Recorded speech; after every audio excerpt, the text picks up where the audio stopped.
Tunçam var. Men özüm hukuk korgoочумун. Özüm işimde konstituциялык сөз эркиндиги, болгон укукту коргоп келаткан ушул күндөрү маалыматка болгон укугубузду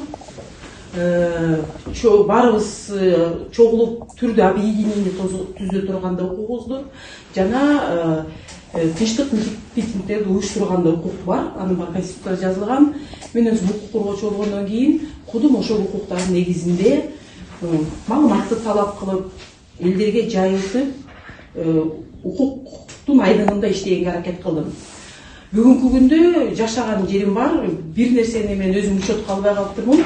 Менин балдарым, чоңураак балдарым, алар Бишкектен сырткары көбүрөөк, мына кызым азыр Акталада, уулум мынакей Баткенге кетиш керек деп эмне кылам деп отурат. Бүгүн сурасам, уулум мектепке да барбаптыр.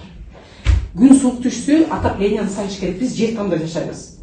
Мен баламды анда каяка жиберенди чечип берсин, мына прокурор айтып атат, баары мыйзам деп. Эжеке, сиз барып мени үйүмө жашап берсеңиз, анда мен баламды карап. Мен ойлойм, бул эме болот. Анан мени айыптап аткан киши улар кайда чогулат деп атат. Даже шофёр, даже Жээнбековдун шофёрун да камаптырсыңар да, уже бүттү. Ким менен чогулам? Баары камалды 2 айга, если несовершеннолетний баласы бар, жолдошум жок, чыгарып турсаңар, мен билбейм, чогулганга кишилер камалып кетти. Мен ойлойм, тем более тиги айыпталып жүргөндөн кийин уже мурункудай эркин баса албай калам. Ошон үчүн эгер силер мыйзамга таянып, бүгүнкү менин задержаниямды мыйзамсыз деп табып, мени бошотуп бере турган болсоңуздар, мен сизге мурдатып ырасчылык билдирем да. Анткени мен өзүмдүн ишимде бир тыйын дагы мыйзамсыз ишке даже чакырык эмес, ошол жакта чакырыктар боло турган болсо да токтоп туруп, мыйзам деп айтмакмын. Там даже канча жылдан бери саясатта жүргөн кишилер только мыйзамдык.